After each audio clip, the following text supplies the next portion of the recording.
പിഞ്ചുകുഞ്ഞിന് അത്യപൂർവ ഹൃദയവൃക്ക ശസ്ത്രക്രിയ. ലേക്ഷർ ആശുപത്രിയിലാണ് 2 വയസ്സുകാരിയുടെ വൃക്ക മുതൽ ഹൃദയം വരെ വ്യാപിച്ചിരുന്ന ട്യൂമർ നീക്കം ചെയ്തത്. മരിയ ആന്റണി എന്ന കൊച്ചുമിടുക്കിക്ക് ഇത് 2ാം ജന്മം. വലതു വൃക്കയെ ബാധിച്ച ട്യൂമർ ഹൃദയത്തിലേക്ക് പടർന്ന് ഗുരുതര നിലയിലാണ് മരിയയെ ലേക്ഷോറിലെത്തിച്ചത്.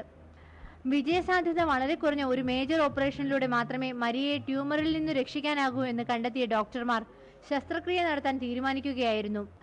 ആശുപത്രിയിലെ പീഡിയാട്രിക് കാർഡിയാക് സർജൻ ഡോക്ടർ മൂസക്കുഞ്ഞിയാണ് ശസ്ത്രക്രിയയ്ക്ക് നേതൃത്വം നൽകിയത്. It was a very difficult operation and removal of such a tumor has been mentioned in literature from other countries like Japan and other things, but it is not seen anywhere from Indian literature. ഹൃദയ ശസ്ത്രക്രിയ രംഗത്ത് ഏറ്റവും അത്ഭുതകരമായ deep ഹൈപ്പോതെറാമിക് circulatory arrest എന്ന സംവിധാനം ഉപയോഗിച്ചാണ് ഹൃദയത്തിനകത്തെ tumour നീക്കം ചെയ്തത്. വൃക്ക മുതൽ ഹൃദയം വരെ പടർന്നിരുന്ന 3 കിലോ ഭാരം വരുന്ന ട്യൂമർ നീക്കം ചെയ്തത് ഇന്ത്യയിൽ ആദ്യമാണെന്ന് ആശുപത്രി അധികൃതർ പറഞ്ഞു. മനോരമ ന്യൂസ്